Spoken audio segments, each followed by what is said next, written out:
We're going. I like doing it so that the Go New York Go is on when it pops on.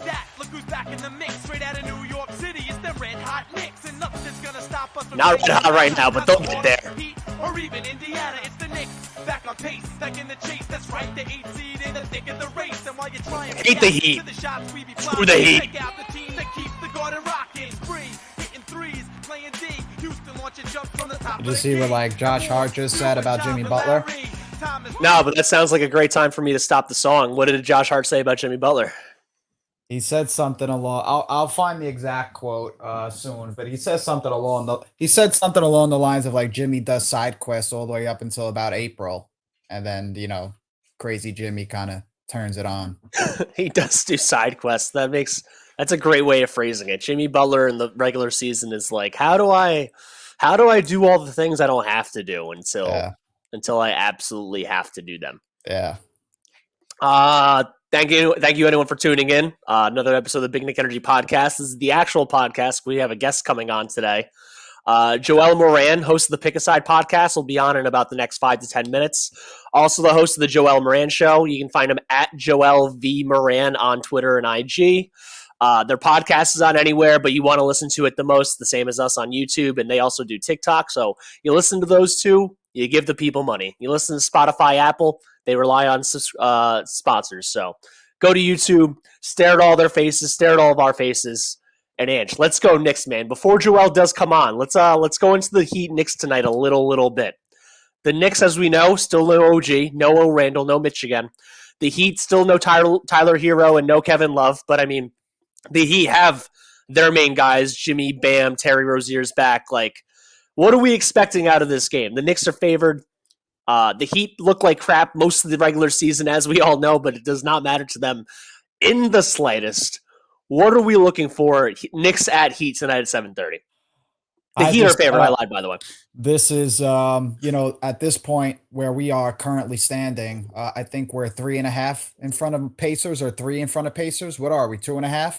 We're 2 games up on Indy, 3 up on Miami. You want to stay ahead of Miami because Miami's 7th. So more importantly, right now, Knicks are in a bit of a little conundrum, not only with the standings, but with the guys that are in and out of the Knicks lineup, mostly out of the Knicks lineup. So right now, it seems like they're preparing for what's coming in the playoff, and what's coming in the playoffs looks like, I don't know, Joe. Maybe this is the starting 5 going into the playoffs. I know you're on the. I think OG will be back at some point. I truly think, now that we know that it's tendonitis, aka tennis elbow. If anyone watches Ryan George, tennis elbow. It's probably only for me. But it's a pain maintenance thing that they just don't want the pain to be there. I'm telling you, I've been saying this, that like, I think if the playoffs started tomorrow or next week, OG Anunoby is giving them 20 minutes. Okay. Well, then the mindset of the team, according to what Josh Hart said, is good in my mind. They should always be prepared for someone not to come back. You can't assume a guy's going to walk in the door. You cannot fucking assume that, those guys are coming knocking. So right now, just put your hard hat on. That's what they're going to have to do tonight. Going to be a tough game. Obviously, Knicks-Miami rivalry back in the 90s. That's what I remember the most. Yep. Now it seems to be kind of picking back up with last year's playoffs and the past 2 seasons. Obviously, Bam hurting Randall last season in the playoffs. And now we have Jaime Vasquez, the rookie that he is, hurting Randall during the regular season. Jaime Vasquez being an evil person. But still fuck the Heat and go Knicks all the way. Always fuck the Heat. I hate Miami. I'm going to hate Miami and Indy on the Celtics. Like, so Ange, the Nets, we had Nets fans on Twitter this past weekend. Like, oh my God, the Knicks lost back-to-back heartbreakers. Like, it's always go Nets, the Knicks stuck. And I'm like, as Knicks fans, we don't even care about the Nets existing. It's like not even a thought process. They're not even a top 3 rival for our team. What a shame. Like, where, like, that team, like, Joe, 2 years ago, they had 3 of the best players in the fucking whole NBA on their roster. And now they have one of the worst rosters in the league, one of the best kept secrets in the starting lineup. Yeah, there's going to be a 30 for 30 about the biggest fumbled bag in New York sports history. And for all the Nets not getting any coverage ever, it might be that, truly. Yeah. I don't understand. You had James Harden, Kevin Durant, and Kyrie Irving all on the same team, and it just doesn't do anything for you. I wonder if they'll if there is that documentary, I wonder if they speak about choosing Brooklyn and the Barclays Center over fucking New York and Madison Square Garden. What the fuck was going through these motherfuckers' heads? Dude, I don't know. Once Kevin Durant comes out with the podcast with his agent and his family saying that they wanted him to go there, it's like, no kidding. Joe, who do you think was the guy that convinced? Well, who do you think you think it was Kyrie? You think he's the manipulative? 100,000,000%, man. Dude, I think if Kyrie Irving, lived a different life or was a different thing, he's like a state legislator, he's like a pastor, he's doing something that gives off his intelligence and able to manipulate people into thinking and believing what he is. He's a really, really smart guy that just has some outlandish takes throughout his life. But I feel like, dude, the guy went to Duke, and it didn't seem like he went to Duke solely because of basketball. It seems like he went to Duke because he actually could have graduated from Joe, Duke. he played one fucking game. I know, and he was still the top overall pick. Yeah, no. Actually, you know what's funny, Joe? I actually was watching Kyrie talk recently in an interview. I don't know how we're 6 minutes in talking about Brooklyn Nets and Kyrie Irving. I don't know. Whatever. We do have Joel coming in, by the way. Joel's in the backstage. If you give me a thumbs up, man, I'll let you know. Be able to add you whenever you're ready to go. Oh, yeah, we're ready. All right, we're going to throw this man's face up here. We're going to change this into a 3-person layout, and we're going to press this magic button. Or we're not going to add him, one or the other. Let's see. Where are we at? Up. Okay, I'm here now. You're here. I'm not. So we'll go with that until I figure out which of these many StreamYard buttons to press. Joel Moran, man, how you doing? Hey, what's up, man? How you doing? How's everything going? We're doing all right. I'm doing all right. The Joel Moran of the Pick Aside podcast. Does Vin never really set this thing up that we can actually? I think we got to drag you down. I think you got to go to brand on the side. No, Joe. I'm on the 3-1. So we could do other stuff. Just. There's only so many options that we have, and we've had 3 people on many times before, and now it's not working at all. So, Ange, we should have done this in pre. Yeah, what a shame. What a shame. Here, we'll do this for now until I figure it out. So, Joel Moran of the Pick Aside podcast and the Joel Moran Show, man. Welcome to the show. Thanks for coming on. Yeah, man, anytime. I'm glad to talk about some Knicks. Absolutely. You don't have to add to the Kyrie Irving on the Brooklyn Nets thing if you don't want to. I really want to get into the Knicks Heat first tonight. Joel, first and foremost, is Bam or Jaime Jaquez going to injure another Knick? If I had to pick, I'm going to say it's Jaime Jaquez, just with how he plays. I think he plays a little bit reckless, but that's what he needs to do to get minutes on the floor right now as a rookie. Just be defensive-minded, tough-minded. I'm really just hoping we win, man, because we're coming off of 2 back-to-back heartbreaks. I feel like we should have won a Spurs game, and I feel like we should have beat OKC too. We can't drop 3 in a row. We 100% should have. I think we should have won the Spurs game more so than the OKC game. That really was going back and forth either way. OKC is actually a good team. They have a better record, top line team than us. Jalen Williams and Josh Giddey both consistently have some of their best games every year at the Garden, which, let's start banning 16-year-olds from coming to the Garden when OKC plays there so we stop getting Josh Giddey so excited. Jalen Williams, you're not the best Jalen there, no matter how many times you try to prove it when we have Jalen Brunson. Stop doing what you're doing. Not a fan. Madison Square Garments, good looks in the $1.99 super chat. Let's get some of these chats going, even with half of my head. And Chet Holmgren didn't really do much, which always goes to show the effect that Isaiah Hartenstein has been having, even without Mitchell Robinson, for the Knicks in our lineup. But losing that Spurs game, man, that 40-20, and then for him to toss the ball. I don't care if I'm not someone that says that it was Jalen Brunson's game ball. I'm sorry. You lost the game. If you lose the game, you can't get the game ball. Maybe if he scored 101 and broke the overall record, then yeah, you can get the game ball. But you lost the game. But Wemby, it was your first 40-20 of your life. You should hang on to that, man. I know you think you're going to drop 100 more, which you probably will, but Angelo, your eyes lit up when I said it wasn't Jalen Brunson's game ball. So tell me because forget about Jalen Brunson's game ball. Forget about Victor's game ball. DiVincenzo broke the record that game too.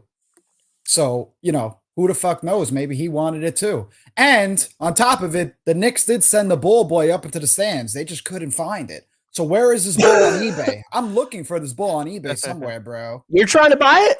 Hell yeah, I'll buy that. I'll resell it in 10 years. Not 10 years. I'll resell it this year. I'll make double. Why not? Oh my. That's mad funny. That's mad funny. Joel, man, you guys have a really successful podcast. You have 55,000 subs on YouTube and stuff. Like, how did Pick a Side start, and like, where did you like come from with the idea originally? Well, I just started from Twitter debates. Really, that's where it started from. Yeah. I used to be active on Twitter all the time. I still am, but I used to be more active and more so like the combative debate sense. I used to go back and forth with people all day long. Really, my friends, the people that are on the podcast. And I was just sitting in my grandma's living room and I was coming up with names with my cousin because I wanted to start a podcast, and Pick a Side came up and I was like, you know what, that's a great name. And once I came up with the name, the next day I went on Twitter and I stopped being combative and replying, and I just replied with, yo, let's just do this on a podcast. Let's just get on a mic and let's debate this in person. They were down, and that's where it happened from there. And then ever since then, we've just been consistent with it. Joe, I told you that they were a bunch of friends talking shit on podcasts all the time. Literally, not because I knew did, it, yeah. just because it looked like that. And that was the chemistry they have on camera. It just shows that they're boys just talking shit about all different kinds of sports. And smart. I gotta say, there's a lot of people that do this and then they're not articulate and they don't know what the hell they're talking about. You guys actually know ball for multiple sports, like baseball, basketball, football, which is the only thing I really follow. And even for baseball, it's like I'm a Mets fan, which means I don't follow it until the Knicks are done. And now this year might already be over. But like for your basketball and football knowledge for you guys to have as a group of friends, it is a breath of fresh air to listen to. Yeah, we appreciate it. I feel like we try to pride ourselves on like not giving you that perspective of what people are going to give you from an analytical sense, but also tie it in to the entertaining aspect, because we are former professional players, so they have a certain perspective that we can't give you, but we can give you kind of half and half, knowing what we talk about, but also being entertaining and doing it in a way that you kind of feel like you're at a lunch table with us and we're just debating and you're watching us like at a lunchroom. And that's really it. So that's kind of the vibe that we're trying to go for. Yeah, y'all got mad high testosterone, that's for sure. So does Ange, man. He has no hair, which they've actually done studies. If you have no hair, it means you usually have higher T. Joel, you have both, which I mean, more power to you, man. We're jealous AF over here. I appreciate it. Joel, let's so before we actually get into like the segments we have, because we do want to do a lot of pick a side, this or that type of stuff with you. The Miami Heat game tonight. We're 3 up on Miami, 2 up on the Pacers, half game up on my Orlando, half game behind Vin. You came to my rescue, man, and I know it was one easy, simple button that I could not find. So while I appreciate it, I hate myself. 1 half game back of Cleveland. What are you expecting this Knicks Heat game tonight? Still no OG, no Randall, no Mitch. They have no Tyler Hero, no Kevin Love. Like, what are we looking for? Man, first of all, I feel like we have to look for some bench production. It's just unacceptable the amount of minutes that our starters are playing. Deuce McBride is playing 40-plus minutes. So is Brunson. So is Josh Hart. Now, I understand trying to get ready for the playoffs, but we're kind of running our guys down right before the season starts. So I want to see more bench production. The Boyan and Alec Burks trade really hasn't been kind to us. They really haven't been that productive at all. So I just really want to see our bench come to play, give our starters more of a breather to where they don't have to carry the load. And I'm expecting another great defensive performance as we've always had, post All-Star break. We've been one of the best defenses. So I'm expecting that. I think it's going to be a tough game, low scoring, but I feel like we should win. Joel, what was your initial reaction when Bogey and Burks, when Burks came back to New York and Bogey got traded? I thought it was a great trade. Yeah. I thought it was a great trade. I thought we had 2 more players in the rotation that can help out this team. And it wasn't until you watched them like 10 games in, you're like, okay, you know what? Maybe there's a reason the Pistons were this bad, even with these guys, right? So that was kind of an awakening for me. I thought they would be better, but they weren't. The most painful part, I think, is that like if one of them were good each game, like we don't need both of you to be great in a game. Like you could tell within 5 to 7 minutes because they're both microwave scorers off the bench. Like I know Bogey started most of his career, but at this point you're 35 years old, man. Like this is kind of what you're meant to be for the last couple of years of your NBA career. If you're a microwave scorer off the bench, you can tell within 3 or 4 shots whether either one of them has it. The thing is, they've played 19, 20 games now. They both have had it going twice.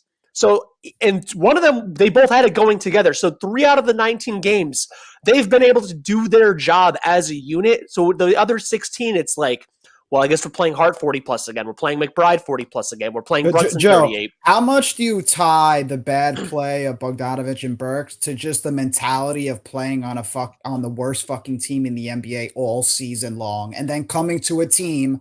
Burks obviously is familiar, but Knicks, high expectations. Jalen Brunson, New Bogey York, made the playoffs Madison like Square 5 Garden. years of his career in a row.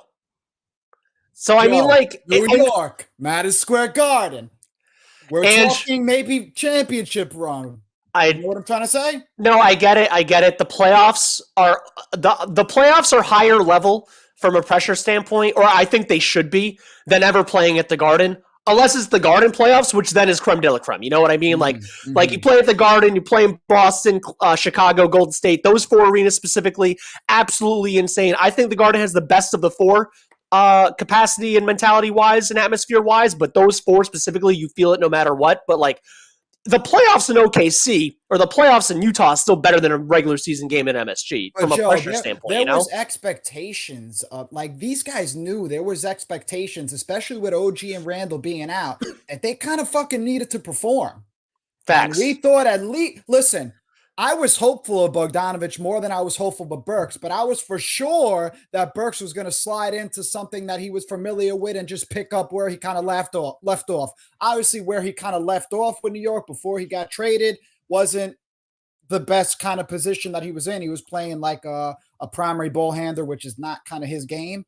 But come on, Joe, this is fucking. Although Tibbs tried it again for 4 games, didn't he? Listen, we try to not bash players on our X account, Twitter account, whatever you want to call it, man, because we got guys like Josh Hart following us, but they've made it. I've gone in on Burks and Bogdanovich on Twitter since. It's I can't hold back. It's the Burks and Bogey clown show, man, not the Burks and Bogey great show, you know? Joel, I want to ask you this question, actually. So I think both Bogey and Burks are being hurt. I think the whole team's being hurt by the injuries, right? But I think Bogdanovich specifically is missing the appearance of OG Anunoby in the lineup because Bogdanovich, bad on defense. Like the only thing he has over Fournier is he has longer arms. He's a taller guy, longer limbs, just as much of a stiff. And he's slow moving at this point in his career. He was always a slow mover in the first place. The Joe Ingles can't guard a pole, bro. Right. I think OG and him in the lineup together would actually make up for a lot of his defensive fallacies. It would probably help him have the offensive, what's it called? I don't know. When you're positive about yourself.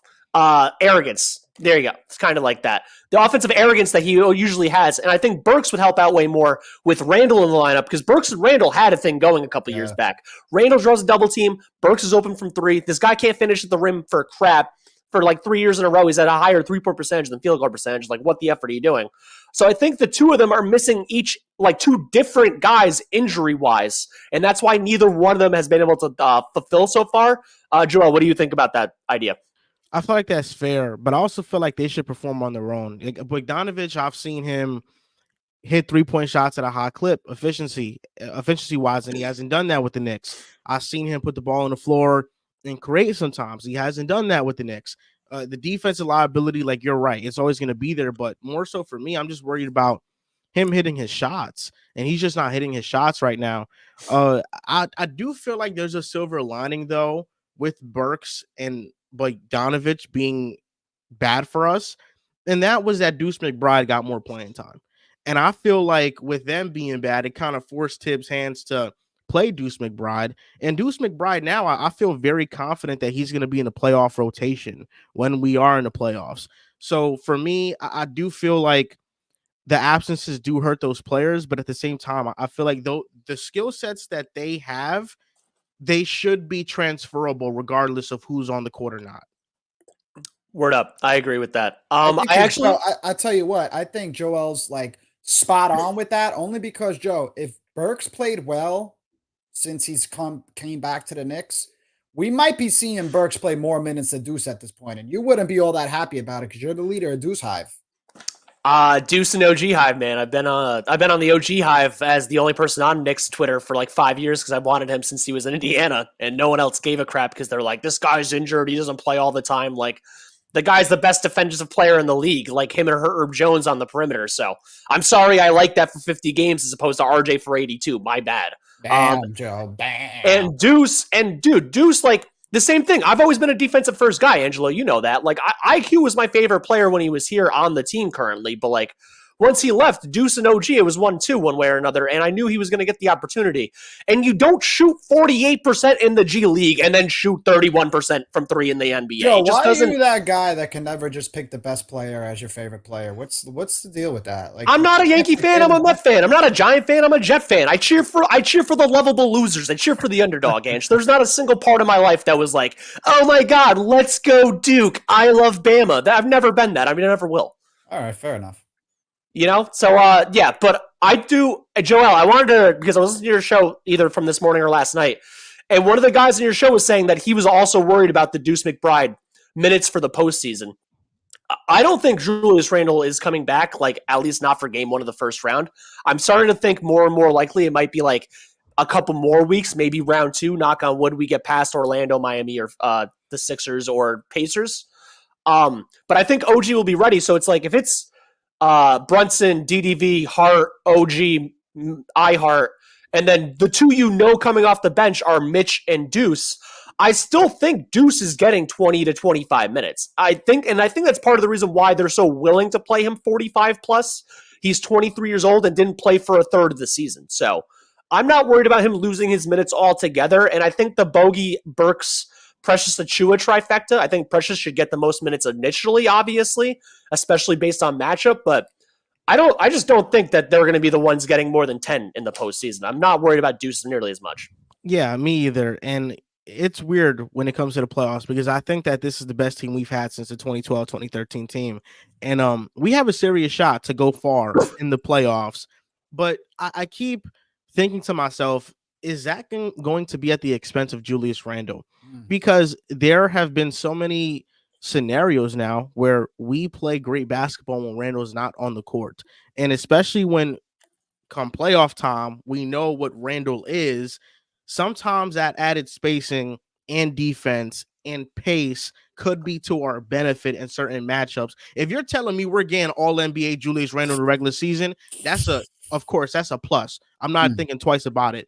But what he's been in the playoffs, it very much feels like this could be a Patrick Ewing effect happening where we just play better without him, especially adding an OG who can defend anybody.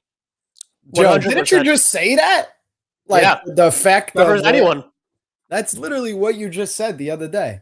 Hey, I've been telling you this for weeks, months, years, man, that I know Julius Randle, the first time he was in the playoffs, got triple teamed. He was never used to that. The Knicks really missed Mitchell Robinson that series because Clint Capella was able to do whatever he wanted defensively. Really hurt. Last year, he went in with the injury. The only good game he had a good half, game 5 against the Cavs, and then literally got hurt again. Missed game 1 against the Heat because of it. Never got back to where he wanted. But dude, there's an effect to space and pace, and yeah, I agree. At the end of the day, like we want the ball in Jalen Brunson's hands 95% of the time. It's like Julius Randle does draw double teams. He helps out a lot, but to have DiVincenzo and OG just around the floor spacing, and then Josh Hart, if you can actually make shots. I've been saying the same shit. Listen, I'm as big as a Randle fan as anybody, but what I've said the past couple weeks is that the formula that they're playing right now, the basketball formula that the Knicks are currently playing, that's a winning formula. They at least need OG back in order for that to continue. But if you throw Randle into that fold, that formula flips upside down. Not to say it won't be successful, but you're talking about a guy that demands the basketball, that needs to put up shots to get into the flow of the game. You know, there's just so many different scenarios when Randle comes in the game. The team, the formula of basketball changes. The way the game is being played that the Knicks have been playing, that changes completely. The pace of it, the space of it, everything.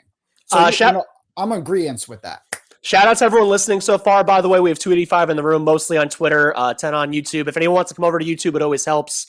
Like, share, subscribe over here. I know we have some comments coming in. I want to get to one specifically that just came in. It actually helps out with what we're talking about a lot. The only first-round matchup that concerns me is the Pacers, simply because even if Mitch, OG, and Julius are back, they might have enough legs for the track meet.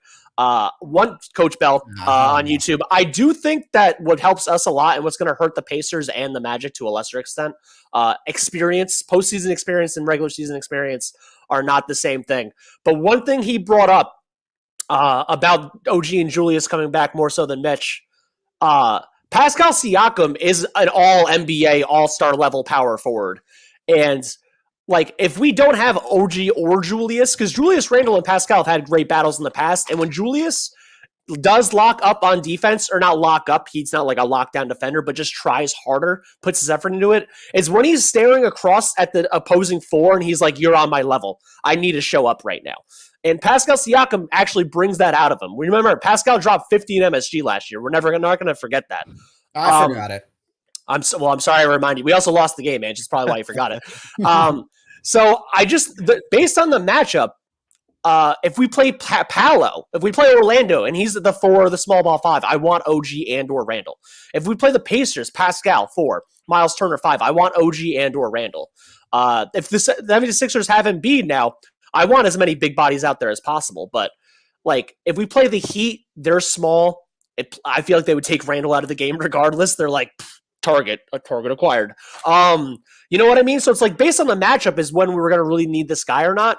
I want to throw you guys a hypothetical, though. Could slightly injured, not jacking up shots or bullying in the paint Julius Randle, who does have good passing ability when he actually focuses on it, could he be a good decoy in the playoffs, even if he's not putting up 15 to 20 shots a game with his passing and driving and not necessarily trying to finish through contact? I feel like Julius Randle can't be a decoy. I don't think he would allow himself to be a decoy. He's going to put up shots. How many would it be that would make you feel comfortable where he's at if he's slightly hurt versus how many do you think would be him forcing it? Is there a number you have in mind? Well, I think him forcing it would be like 20 shots. I think the happy medium would probably be, if he's still hurt, 8 to 10. I think 8 to 10 is a happy medium where I'm like, okay with it, especially if he's shooting well. You imagine Julius putting up 8 shots? If he's shooting well, then, that's going to jump up times 2. It's going to be 16 shots or more. But yeah, I don't know. I feel like Julius Randle is always going to take his shots. He's always going to try to get into rhythm, even if he's not in rhythm.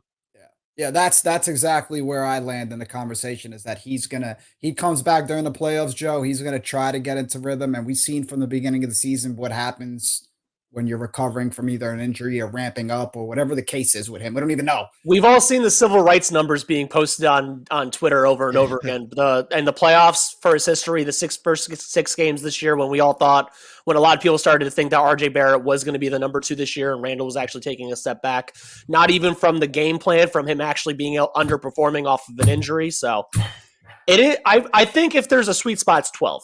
If you take 12 shots, only like 4 or 5 threes, 6 or 7 attempts, like maybe you could draw like 1 or 2 fouls, get to the free throw line.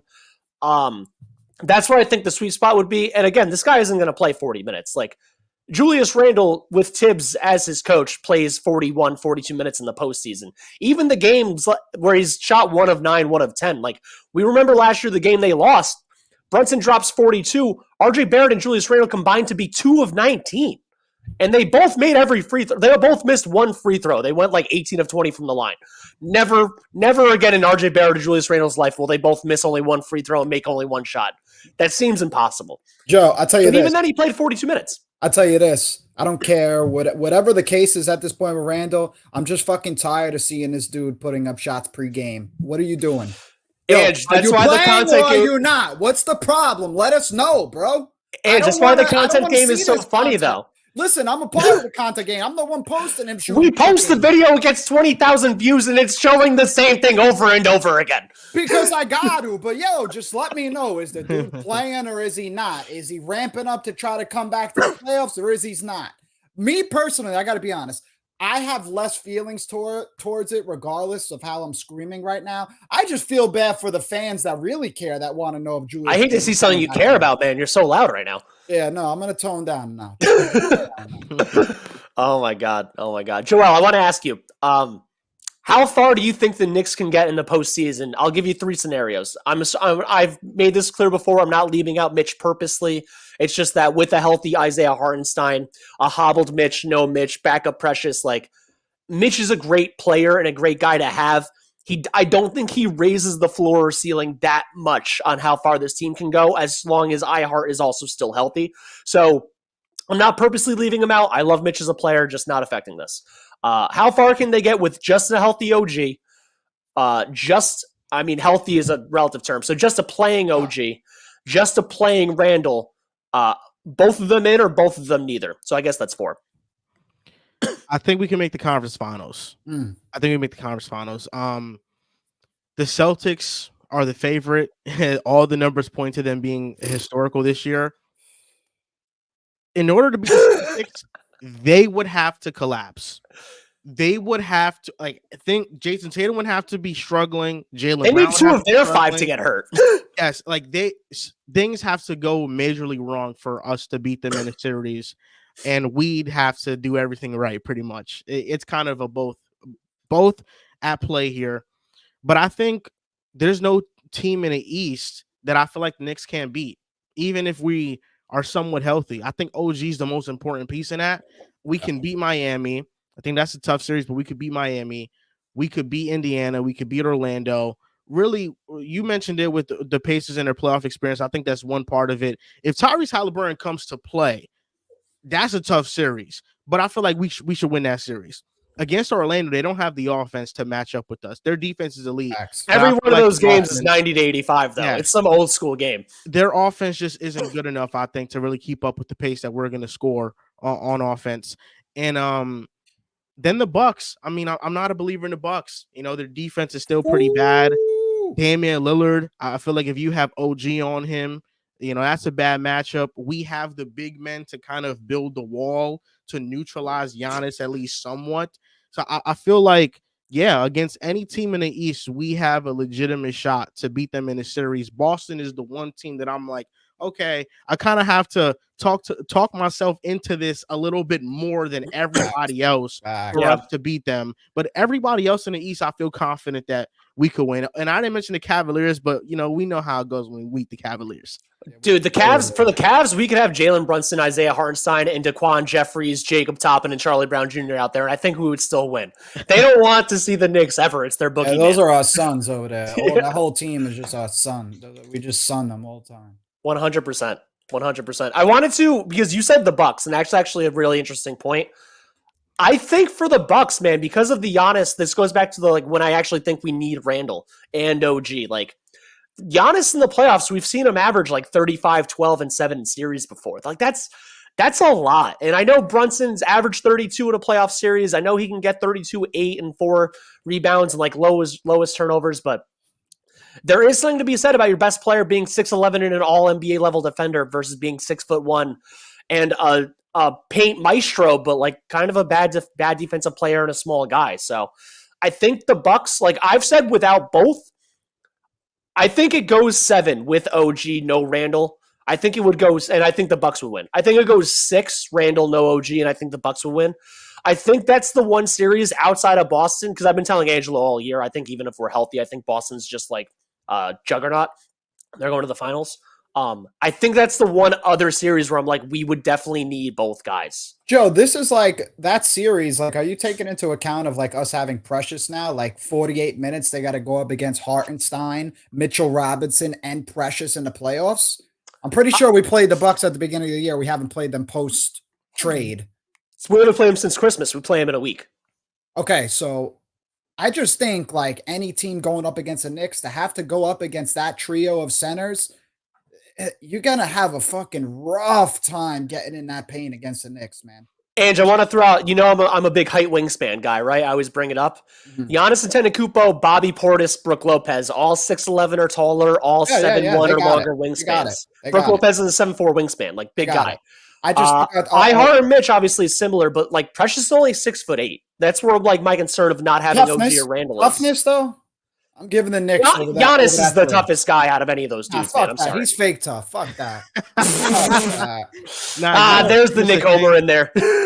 You know what's the thing though about the Bucks is really not. It's not Giannis that worries me. It's the defense that worries me, because you have Dame or Malik Beasley guarding Jalen Brunson. Jalen Brunson should average 30 in that series. If you're telling me, Jalen and Brunson should get 40 each. I think Jalen Brunson is going to have a tremendous series, and then we have defenders that throw at Dame on the other side of the court. And I feel like if we can neutralize Dame, then Giannis could do his stuff. He could go off, and I think the Bucks will still lose.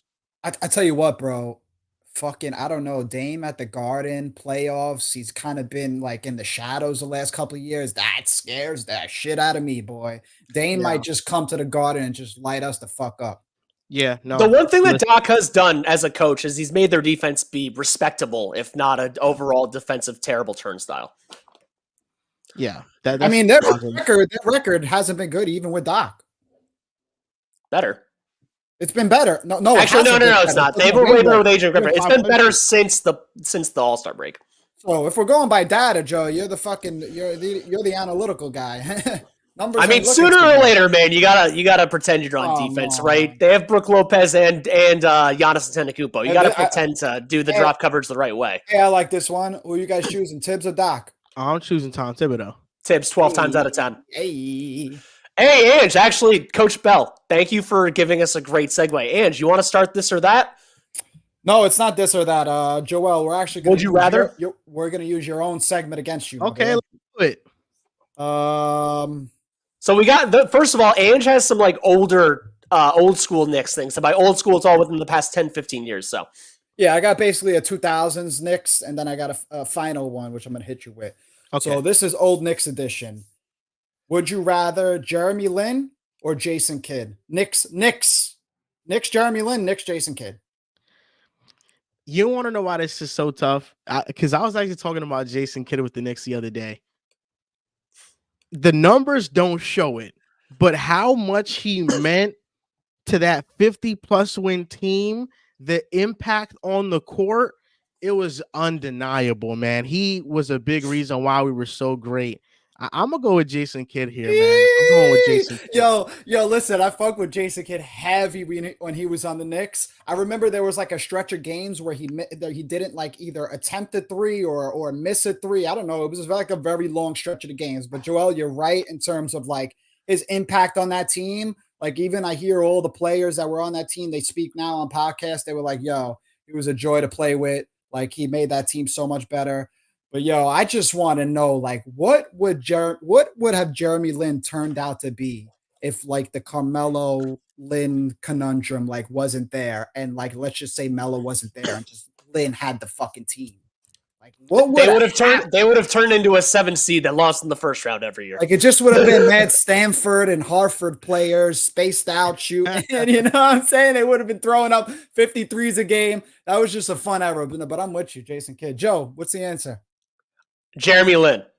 And I'm going to tell you why. I know he was a worse player.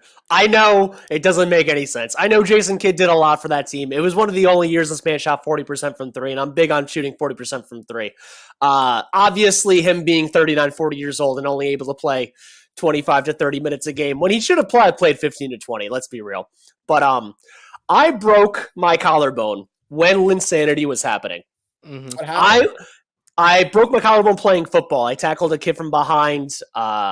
I used to be fast. I tackled someone from behind that everyone thought was faster than me. And then there was faster than you.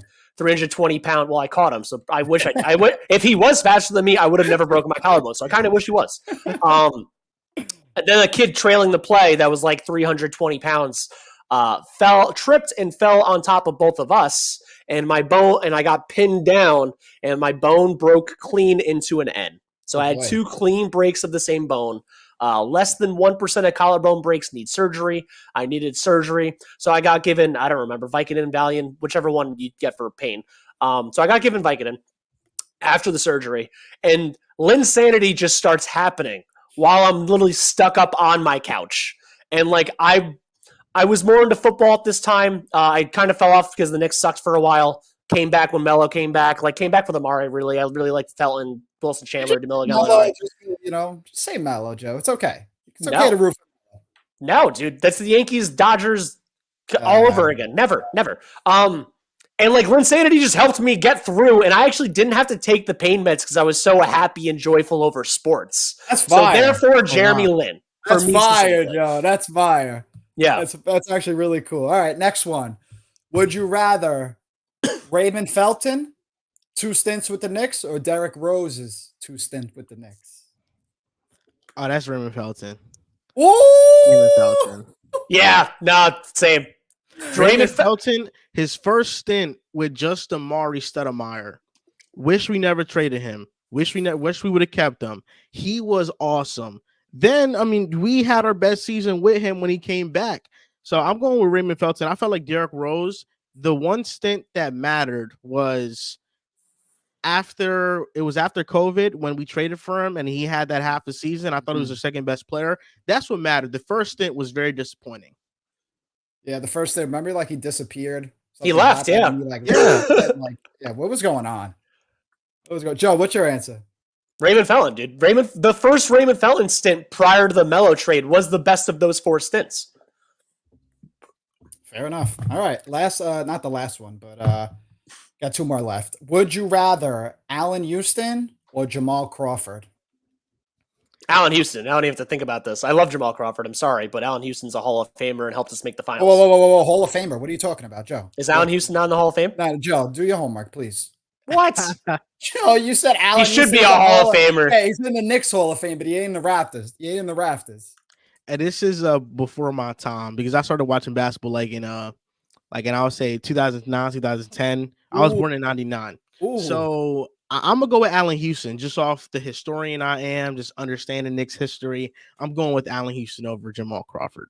Allen Houston should be in the Hall of Fame, damn it. He was one of the best Knicks for 5 years. I tell you what, Allen Houston was a dog. H2O, filthy jump shot. He was one of the best shooting guards in the league for a while, but just low-key quiet, just didn't speak much. You know what I'm trying to say? He was nice. And the last one, Jalen Brunson or Carmelo Anthony? Brunson. I'm not a Melo guy. Jalen Brunson. If Melo didn't get traded to the Knicks and he chose to sign and take the smaller deal so we could actually make the finals with that team and compete, not make the finals, I still think they would lose to the Heatles, but at least compete with LeBron James and D-Wade, I maybe would have liked Melo more, but I never will because he pushed his way out of Denver. The Nets thing was bull crap, and then we gave up all of our assets and team for Melo to... Don't blame Melo because we gave up all our assets. Ernie Grunwald, James Dolan, whoever I want to blame. Yeah, James Dolan. Yeah, that's fine, but I'm sorry. Melo could have just said, dude, the way you make your best next team better is you lie to your current team saying, I'm re-signing here, and then you lie. You do sales, Angelo. Sales is sales. You lie to the guy, you tell him what's good, then it's not good. You go to New York for cheaper, and you make all the money through ad revenue and being on Times Square and all that crap, and then you bring the Knicks to the finals instead of getting rid of all those guys. Yeah, so Joel, would you rather Jalen Brunson or Carmelo Anthony? This is tough for me because I think it is Jalen Brunson. I think it's Jalen Brunson because of the story, becoming an all-star, all-NBA. I feel like he embodies what the Knicks are about. But I will say that Jalen Brunson is having more success because the Knicks front office is functional. That is the major key. Because Carmelo Anthony, you look back at some of those rosters that he had with Lou Amundsen starting, was it Jose Calderon starting? We had some terrible rosters. And I feel like Carmelo definitely got a lot of the blame when, there wasn't nothing he could do with teams like that we were giving him. Yeah, I blame him, man. You could have lied. You could have lied to Denver. You could have lied to Denver, lied to their owner, or lied to all those guys. Pretend you were going there, and then you sign with the Knicks. Hey, Joe, I feel like even though Melo's the last couple they also years, amnestied the wrong guy, I gotta say. They should have amnestied Amare. The last couple of years of his Knicks years, when Phil Jackson came aboard, that was really a toxic last 2-3 years. And Phil Jackson really kind of pushed Buddy out the town. And he didn't do it in this kind way. And Melo just kind of stood on the side and just played the nice guy and just played, he just was Melo that whole time.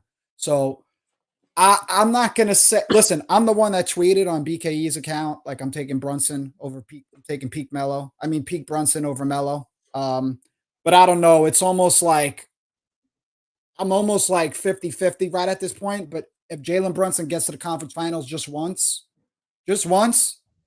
I'm putting him ahead. But Joel, one last question. Does Melo belong in the rafters? No. Ooh. No. Ooh! Like I For the love culture, my Melo. boy. For the culture. For the culture, yes. But when you talk about what he did with the Knicks, we made the playoffs and then we lost in the first round. And then we got disappointed by the Pacers in the second round. And then after that, we ain't sniffed the playoffs again with Carmelo. It's just we don't have enough playoff success with Melo or teams that were successful for me to be like, okay, this was a great time period in Knicks history. We might have had a great season, but I feel like the way the Knicks are trending right now with the front office, I feel like even if we don't win the championship, this is going to be 5 seasons of great basketball and competitive basketball, as opposed to Melo. We had the oldest team in the league. We make the playoffs, we flame out, and then Amari falls off a cliff. Tyson Chandler not the same. Like J.R. Smith, guys just fall off. We trade J.R. Smith and Iman Shumpert for nothing, essentially, to the Cavaliers. And I want a chip. Exactly. Like we broke our team up for nothing. So I just feel as if there wasn't enough done in that time period for him to be in the rafters. So are you one of those basketball fans? Like me and Joe always have this argument. I'm the type of person that really is enjoying this process that the Knicks have given me, because I've been watching the Knicks since like 99, 98. Those are my first like memories. I'm born 92, but I vividly remember 99. So there hasn't been much success over the past. I'm just going to go off 2000. So for me to like, I'm really enjoying the process of the building of the last couple of years, and just the pieces upstairs. Everything's now working out on the floor. They're making the right trades. They're doing things to get picks, draft capital. That stuff all matters to me because of how bad this organization has been run for such a long time. So I'm not the kind of person who I'm like, damn, I want the Knicks to win a championship like right now, this year, 2 years, 3 years. Like I'm the person that I'm enjoying this team so much that I'm not even looking that far down the road. Are you like one of those, or you're like, I got to win a chip right now? I'm very similar to you, and I hate when people bring up the Knicks' lack of a roster that can compete for a championship. Like we see it all the time when inside the NBA with Kenny Smith and Shaq. Whenever the Knicks are brought up, it's always, but they're not going to win a championship. They got to make one more move. And I feel like that is just an annoying talking point, because like Stephen A. Smith, and I'm surprised he doesn't say this more often, but the dysfunction that we have seen as Knicks fans going stretches without making the playoffs. I mean, until Julius Randle led us to the playoffs, we haven't been to the playoffs in like 8 years. So like we've been through so much dysfunction. The fact that we are competitive and we are one of the better teams in the East, even if we're not a favorite to win the championship, I still feel as if it's something to be happy about. And all we're doing right now is putting ourselves in a position to go and get the top guy.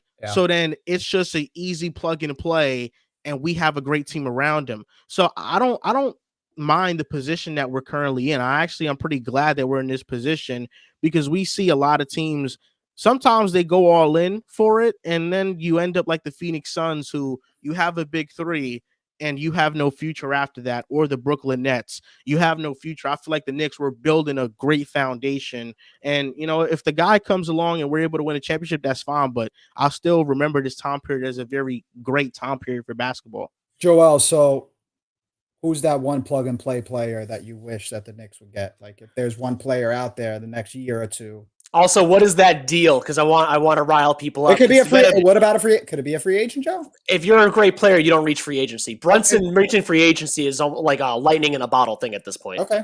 So I was taking a look at the just top players in the NBA right now, and just the player that's most likely to demand out of his current situation, I think it's Giannis. Wow. I think it's Giannis. Chris Middleton is old. Brooke Lopez is old. Dame is old. If they flame out in the playoffs, maybe it's not after this season, but maybe after next season. Giannis has already made it known that I want to compete for championships, and that's it. Like as long as we compete for championships, I will be in Milwaukee. If we're not, I'm not going to be in Milwaukee. I feel like Giannis can very well demand a trade, and if we keep OG Brunson, add Giannis, and we replace Randall essentially with Giannis, yes, I feel very confident that we can get a championship out of that. So you don't have faith in Malik Beasley and AJ Green convincing him to stay? No, I don't. No, I don't. Luka Doncic is one of my favorite players, but the Mavericks have a great young core, I feel like, and they're just playing great basketball that I think it's unlikely he asks out. Man, I love that PJ point, Washington deal, man. I was telling Ange before the trade deadline that PJ Washington, once I knew he was available, that was the guy who I wanted beyond outside of DeJounte. Yeah. At one point, I felt like Luka could have been available. Maybe that still happens, but as of right now, the Mavericks are playing great basketball, so I don't know how likely that is. And the other one is, of course, Joel Embiid, but I feel like there's just so much risk with Joel Embiid, with the flaming out in the playoffs, with the injuries. I'd want to trade for a guy that is a little bit more sure. What about Mitchell or Booker? I don't think they move the needle enough. I don't think they do. I think Donovan Mitchell doesn't. They're both similar tiers to me. Devin Booker, I feel for him because he's had to embrace a new role in Phoenix, being the point guard. He hasn't been able to play the same. But those guys are kind of like second tier stars to me, where everything has to go right and perfectly for you to win a championship if that's your best player. Kind of like with the Celtics and Jason Tatum, because I think Jason Tatum is in a similar tier with Devin Booker. We see with them, they got a super team, and they might not even win a championship because their best guy just might not be able to match Jokic in the finals. Yeah. So you need a guy like Giannis, Luka, Jokic, Steph Curry, LeBron. You need one of those. Regular season Joel Embiid. Yes. So, you need one of those. 2 years ago, were you favorable to trading for Donovan Mitchell? Did you have a different perspective then? I wanted to trade for Donovan Mitchell. 100% I did. 100% I wanted to trade for Donovan Mitchell. Even though I felt like he did kind of plateau, because I feel like Donovan Mitchell is a great player, but just the tier he's in, he kind of is what he's going to be, and that's fine. He's a great player. But I didn't think that was the move necessarily for us to win a championship. I thought that was the move for us to just be one of the best teams in the East that can compete. Facts. But just given the way this roster is going right now, the way it's trending, I feel like having Donovan Mitchell here, it kind of would clash with Brunson. Yeah. And also, I think our defense would take a little bit of a hit. I'd much rather want one of those top-end guys if they're available. I can't believe, we're at the point where, Donovan Mitchell is not recognized as a defensive player, because in Louisville, that's what he was coming out of Louisville. That's what his first 2 years, man.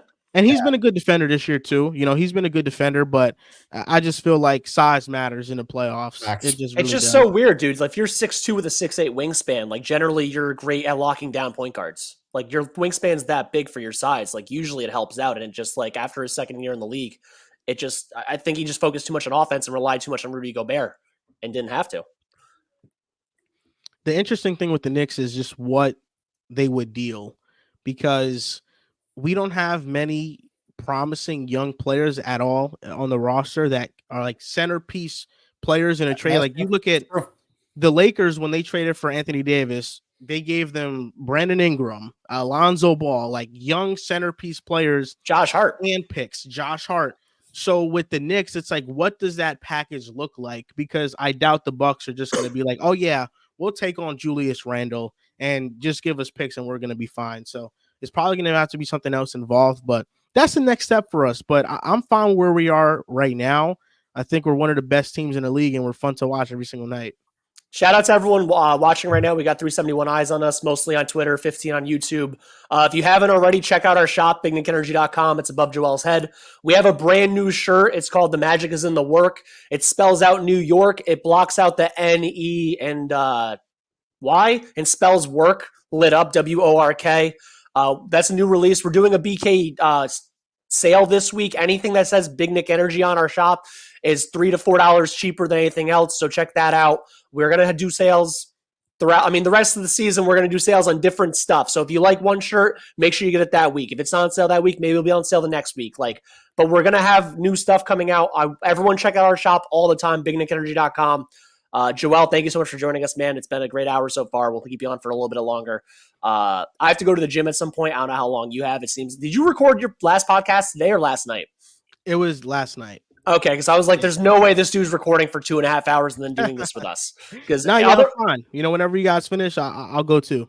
Appreciate it, man. We're probably between 3:15 and 3:30, right, Ange? About 15 or 30 more minutes? Yeah, that's fine. I guess somebody's comments or something. Awesome. Yeah. I was going to get to some of these. So one person mentioned Steph Curry. What would you give up for Steph? Because I think there's a real possibility Steph Curry is available. I don't think Steph Curry is going to leave Golden State. I just think like it's the same as Kobe and Dirk, man. It's like there's only so few superstars that do the whole I'm with this one team. They drafted me. I'm retiring here. Bro, the guy's 36, 37. What are we talking about? Who's trading for Stephen Curry at this point? I'm not trading Stephen Curry at this point. So if you think of Steph Curry as like maybe he was one of the three best throughout his whole career, right? One of the three best players in the league, him, LeBron, KD, whatever order you want to do. He had a better team generally most of the time. If he's like the 8th or 9th best player in the league right now, what do you think he'll be next year? What do you think he'll be the year after that? And I don't care. I'm not trading for anybody that's like 34, 35, 36. What am I doing? I'm getting 2-3 years out of these guys. I want longevity at this point. No, for sure, 100%. I'm not pitching it to you as like, why wouldn't you do it? I'm on your side. I wouldn't do it either, but I also just don't think he'll ever leave the Warriors at this point. I agree with that, and I also just think him and Jalen Brunson not the best fit backcourt wise. So yeah, I think a lot would have to be traded to get Steph Curry though. And then a couple other ones were like saw Paul George mentioned, Anthony Edwards. I know you said you're a big Luka Doncic fan. This or that, the next 4 years, Luka Doncic or Nikola Jokic. Next 4 years? Because I know if I said 10 years, it becomes Luka based on age alone. So I think I'm gonna go with this is close. I think I'm gonna go with Jokic. He's in his prime right now. In the next 4 years, Luka's gonna be entering the beginning of his prime, which is crazy because right now he's already like the second best player in the world. But yeah, I would go with Jokic still. Ange, what about you? Next 4 years, Luka or Jokic? I don't know, man. Luka's so fucking tough. I can't wait to see like what's the next move the Mavericks make. Because just in a couple of years, what's Kyrie going to be? How old? This is the real answer, by the way. It's Deuce McBride. Kyrie's what, 33 now? Yeah, I think 32, 33, 30 plus. Let me try to verify. Okay, so let's just say he's got like 3 years max, but even like the next 2, like you're going to see some drop off. So what are the next moves that Dallas is going to make? That's kind of going to be like what's going to separate them. I froze again, but they could go from where they are to like possible dynasty for the next like 4 or 5 years. To me, Luka Doncic is breaking every record. Yeah, he's breaking LeBron's record. He's going to break a lot of records, man. It's funny to see your screen freeze while you're talking. It is always entertaining to me that happens. And he's gone, and he might be back. Yeah, no, it's all good. Yeah, I think I would also take Jokic. I've been loving Jokic for the past couple of years. I always thought, like, I was big on Jokic, like the Jokic Embiid thing a couple of years ago, which at that time it was more so based on Embiid faltered in the playoffs and Jokic rose to the occasion. And then this guy, 2 years back, it's like this guy didn't have Jamal Murray or Michael Porter Jr. And people are like, well, he lost in the first round. This dude's starting Faz Campazzo as his starting point guard. The guy's not even in the league anymore 2 years later. So it's like, what were you really doing at that point? And Coach actually has a great comment about this. He's already in dad bod mode. Murray's health is questionable. The Murray health thing is a bad thing, but Jokic being in dad bod mode, he's actually a decent defender based on him not jumping over 2 phone books because he's good at like positioning and like gets like steals and deflections and stuff here and there, even if he doesn't get a lot of blocks. And there's an advantage, dude. Like, Jokic is going to age well because he's already the size he is. He's not going to, he doesn't rely on athleticism, which I think is just going to translate to his, 34, 35 versus a lot of guys 32, 33 start falling off. No, I agree. I think Jokic is going to be incredible, man. He's already the best player in the world, and there's a legitimate chance that the Nuggets two-peat this season. Like, Jokic is, to me, a top 20 player ever. If he wins a championship this year, he's going to be top 15 ever, and there's an argument for the peak that he's having over a lot of all-time greats that are even probably ahead of him. Hey, I tell you what. What did you think about the Tony Kukoc comment about Vlade Divac? Bring that up. Edge, great minds think alike, man. He said he's not even as good as Vlade Divac. What the hell? I think it was pretty stupid. I'll be honest. He was just stupid. That's all it was. It was just dumb. Dude, the old curmudgeon thing, it doesn't matter where you're from. It's just if you're 25, 30 years ago and you played, you just think they were better. If you're a free agent and you have any kind of shooting ability or slashing ability and you want to go make money and have fun playing basketball, you go sign with the Denver Nuggets. AP goes, the guy we have to plan for the near future is Wemby, how to stop this, because we better know the Spurs are going to be up. I think I said on Twitter, and I got some backlash from people, that I think Victor Wembanyama is getting MVP votes within the next 2 seasons. Yeah. I'm not saying he's going to break Derrick Rose's youngest ever MVP record, but I think he's going to have some votes. And I think there's a strong possibility that what we're going to see, it's Joel, I know you said Luka is your favorite player. I'm sorry, man. I don't think it's going to be Luka. I don't think it's Tatum, Anthony Edwards, SGA. I think the best player mantle is going to go straight from Nikola Jokic. It's going to be 33, 34, give it up. And I think there's a strong chance, as long as this guy is healthy, it goes straight to Victor Wembanyama at 23, 24 years old. It can. I mean, Victor Wembanyama is incredible, and what he could do on defense, and then what he gives you on offense. If that shooting is more consistent from the mid range and 3-point land, then I mean we're talking about just an all-time player. Wembanyama is special. It's as simple as that. And the Spurs, I still can't believe they got him. I definitely think the lottery's rigged, because it's no way that you go from David Robinson to Tim Duncan to Victor Wembanyama. Just things like that aren't just pure coincidence. They aren't. What did Greg Popovich, who did he pay? That's the real question. Who did Greg Pop pay for this stupid small market team to just get the best stuff over and over again? And I had a hot take on the Blorange Tears podcast last night with Freeze. I want you to hear it. I don't know if you want me to end up cutting this out or if we need a bunch of people to shut this off right now, but I think the reason why the Knicks actually never get calls from referees is because the league still dislikes James Dolan. So the games are actually called 52% for the other team, 48% to the Knicks. Yeah, how much hate do you got to have for another man to just script a game that way? Come on. James Dolan hasn't done anything in the past few years besides James Dolan has had the CBA say that the Knicks get to keep a larger revenue percentage and that he doesn't pitch MSG money to them. Joe, when he's every a other team billionaire does. businessman. The guy is a money-making machine. You know how many people are making money off James Dolan? I don't want to hear none of that nonsense. That's why it's easy to hate, man. If you're Mark Cuban, if you're another team, if ever. Also, the thing about the James Dolan thing is that, I mentioned the other big teams before, right? The Bulls, the Warriors, the Celtics, like teams that make a crap ton of money. The Lakers, all of their owners agreed to do the even split 15 years ago. It was only James Dolan that held out. So I really think that part of it is just money motivation that will never fully go away unless either Dolan gives up that extra leverage that he has in the CBA or the Knicks get a new owner. I know you're saying he hasn't done anything bad in the past couple of years, but that's just from a fan standpoint. And at the end of the day, it's all about the moolah, baby. Joe, can you watch it over and over again, man? Refs fuck us over. Can you imagine, you notice how people come at us on Twitter and Instagram for all dumb takes that we put or anything like that? I'm sure people come at Joel and pick a side just because people don't got shit to do. Can you imagine being a billionaire and owning the Knicks and owning MSG? Can you imagine just how many people hate you just because of that? Yeah. A lot more.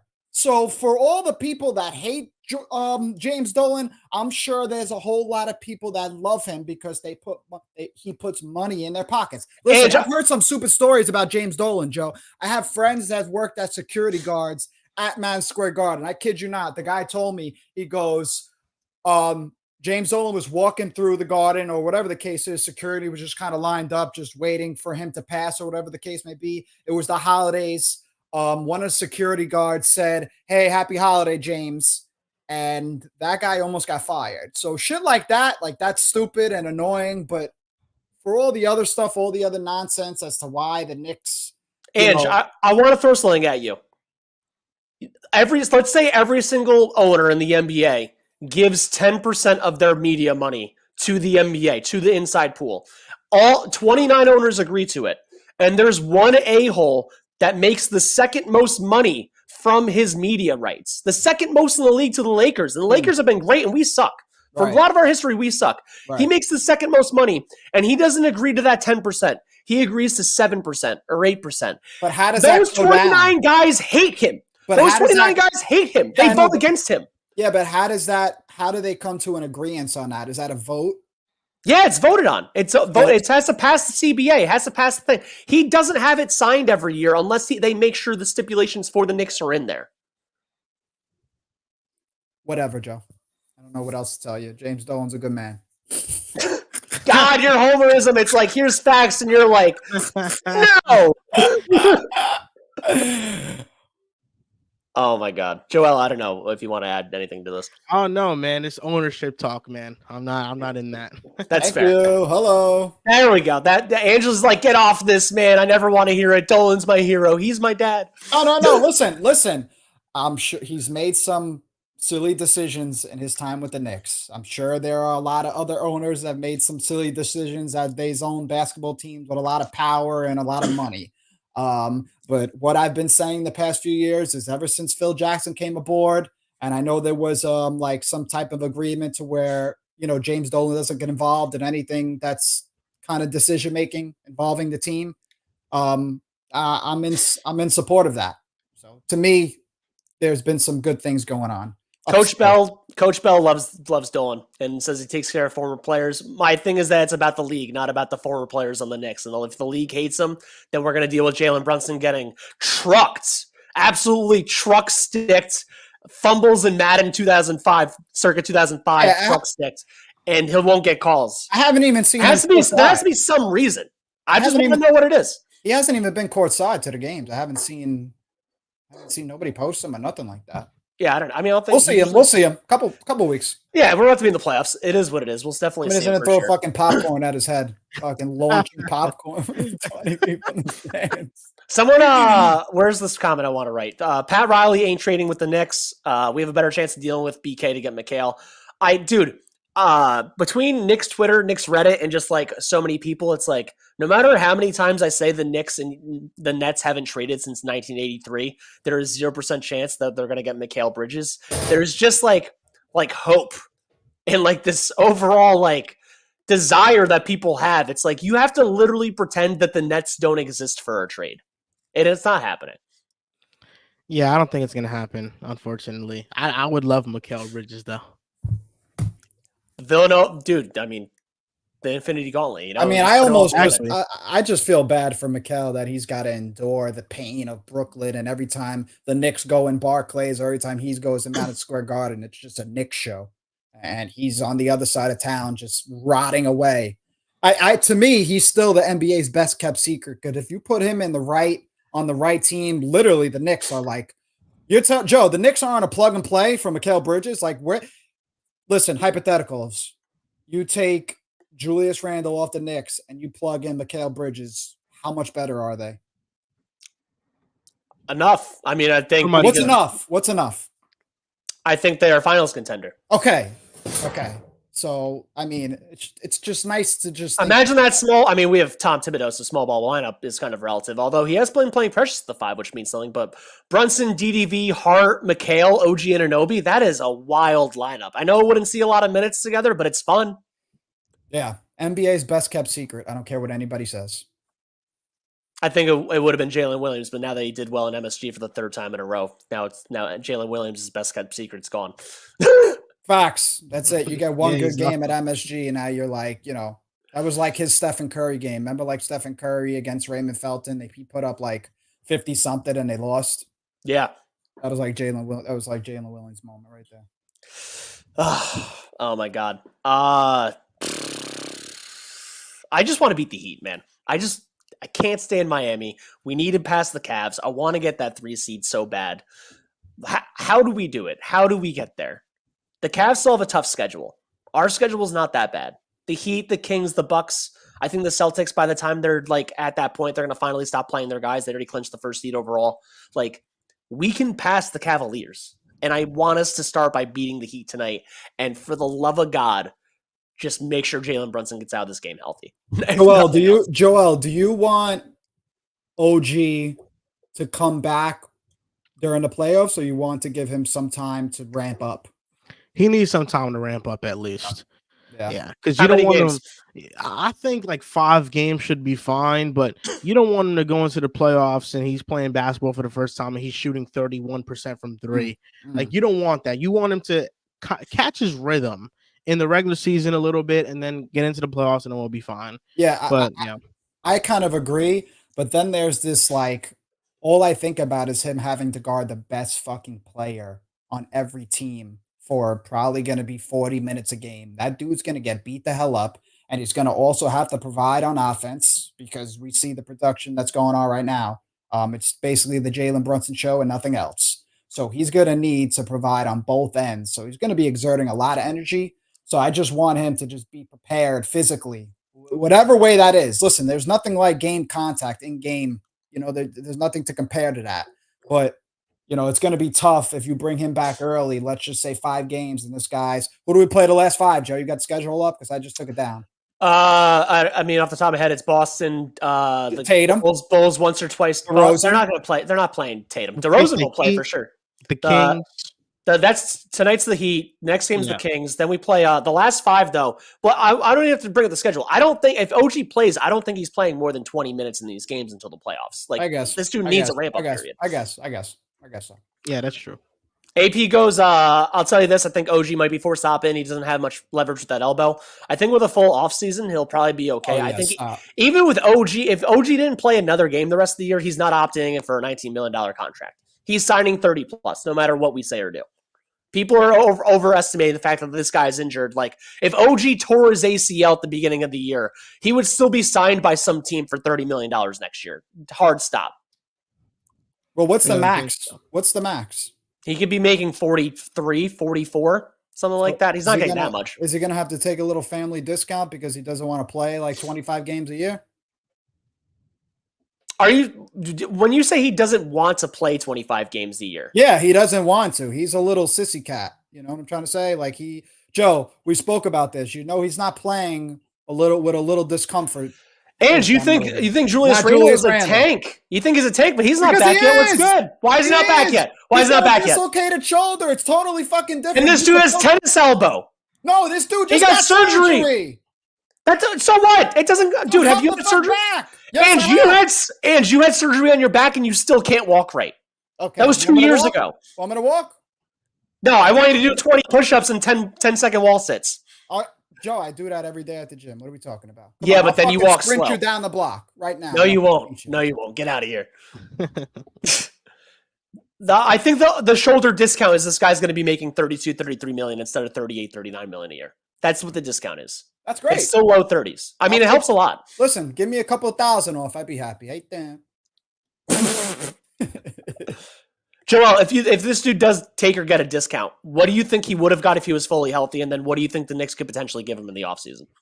It's hard for me to believe that he was going to get 40 million. I'll be honest, just because he's an elite defender. He's an elite role player, but he's not going to give you more than 17 a game. And if he's with high level offensive players, 15. So I think what he's realistically going to get 30 mil. I could see that, 30 million a year. I see 4 years, $120 million contract. We lock him down long term. 40 million is a bit out of my price range, though. It is. I mean, Fred VanVleet got 40 mil a year.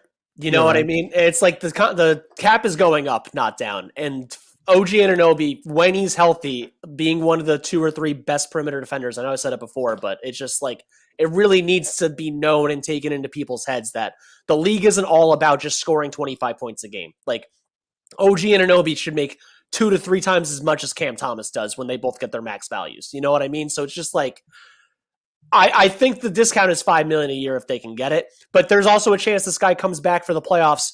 They make a conference finals run and he's the second best player on the court behind Jalen Brunson and Randall doesn't play.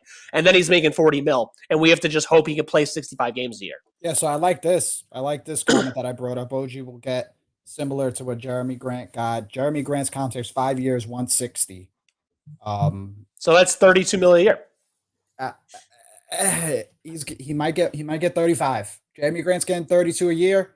He might get 35. You said that's 160? Dude, if this dude gets 173, 174, and he's making 34, 35 million a year, and the last year is either a team or preferably a team option. I mean, Leon Rose keeps pulling off team options. I think it's perfect. And then you have him until he's 30, 31. If he does end up being in and out of the lineup, he'll still be great at defense for the 40 games he plays 4 years from now. Great tradable asset, if nothing else. That's true. I agree with that. All that we need for this dude is to be healthy 50 games a year and make sure it includes the postseason. That's really it. Because this team, even if we don't make any other moves, even if it's Brunson, Randall, OG as the top 3 for the next 3-4 years, it's a perennial playoff team. That's it. It's a perennial playoff team, and it's like, can your big three guys and at least one of your two centers, or if you get a different center, I mean, whatever, one of your two centers be healthy, and you have a squad around them. And that's all Tom Thibodeau really needs. And the Knicks need. One of these NBA players during the playoffs going to be eating like a nice bowl of Honey Nut Cheerios, watching the Knicks play basketball, and they're just going to thinking to themselves, like, how could I find my way to Madison Square Garden and the Knicks? Like, how do I get here? There's somebody. Dude, it's easy. You hire CAA. Yeah, no. Whatever it is, there's somebody, there's some superstar in this league that is watching the Jalen Brunson show right now and wondering how the fuck could I get there? For sure. I don't know who it's going to be. I don't know when it's going to be, but there's going to be one player that's just like, trade me to the New York Knicks and nowhere else. And then we're just going to be like straight to the moon. Are we drafting a rookie this year? Doesn't matter. He ain't playing. I mean, hold on. I take that back. That was very quick. Because then I thought about what you've been saying, Joe. We're probably going to lose Precious, possibly. I think for sure someone's going to offer Precious the money we're not going to offer. So Jericho Sims or the guy that we're going to draft, that's going to be in competition for 10, 12 minutes a game, 8 to 12 minutes a game. So there's that possibility. Joel, are we drafting a rookie this year or are we trading both those picks? It depends. If nobody becomes available, we're drafting a rookie, 100%. Do you think there's any chance they draft two rookies? Two rookies? No. I think there's a better chance we package those picks to move up and get a better prospect. Because this draft is pretty weak, man. Like, you get outside the top 10, it looks rough. So I think it's definitely like a package deal to try to get up and move up in the draft.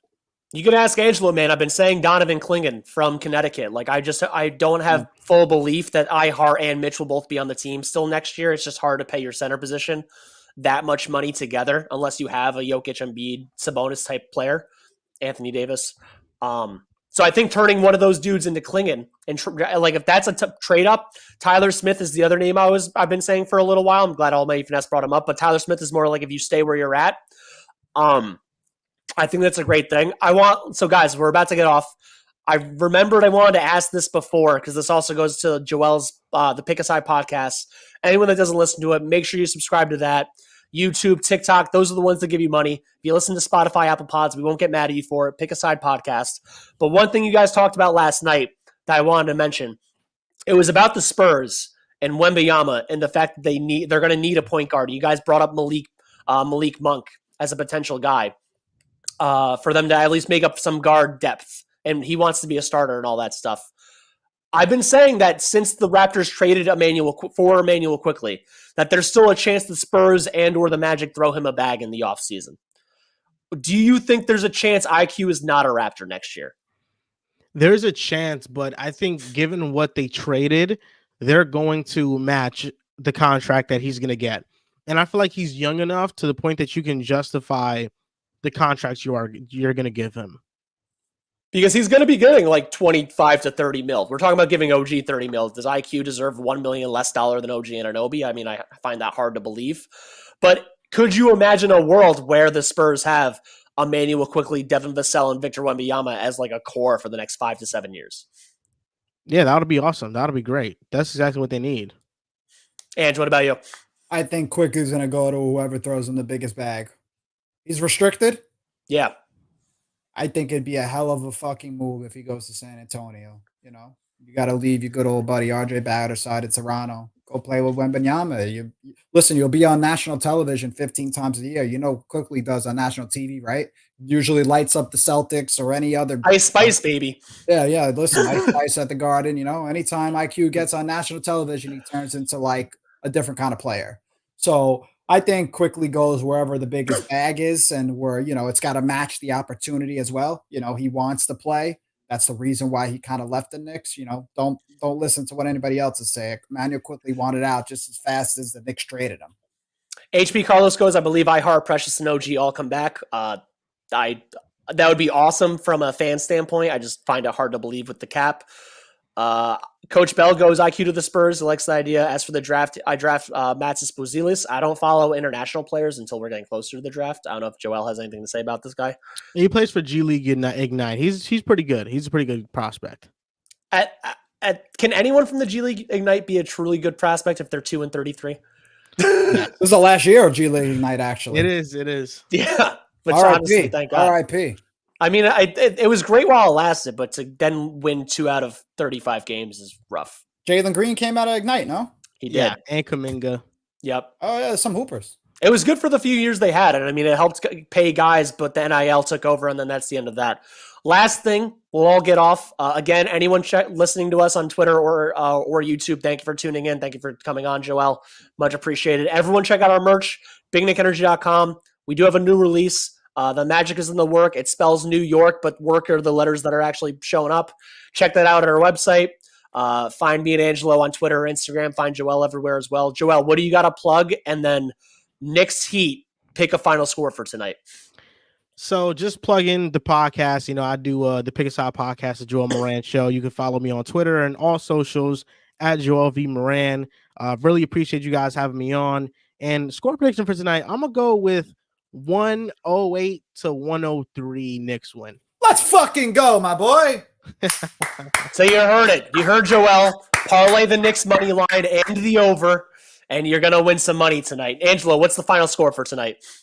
I'm liking right around that number, 105, 99, 107, 101, right around that range. You know, nice, good defense. Hopefully we injure somebody on the Knicks. Hopefully we injure somebody in Miami. You jinxed it! No! Something happened there with my wording there. Something. Dante DiVincenzo, I'm sorry about your arm. It's all Angelo's fault. Adebayo maybe turns his ankle because it's time for us to hurt one of their players. Why the fuck not? Fuck the Heat. Fuck the Heat. Shout out from Portugal. HP Carlos, now your avatar makes a lot more sense. Final score for tonight, I'm going low, baby. We're going 101-91. I think the Knicks pull away in the end. Wow. I don't think we have to worry about clutch Jimmy. I don't think we have to worry about clutch Bam. Just be healthy. I'm feeling it. Tonight is the night that either DDV or McBride hit 5+ threes, and we slow the game down. That's what I'm looking for. Let's go, Knicks. Joel, thank you again for coming on. Everyone check out the merch, and we love you all. Peace. And now we get to end stream and dance.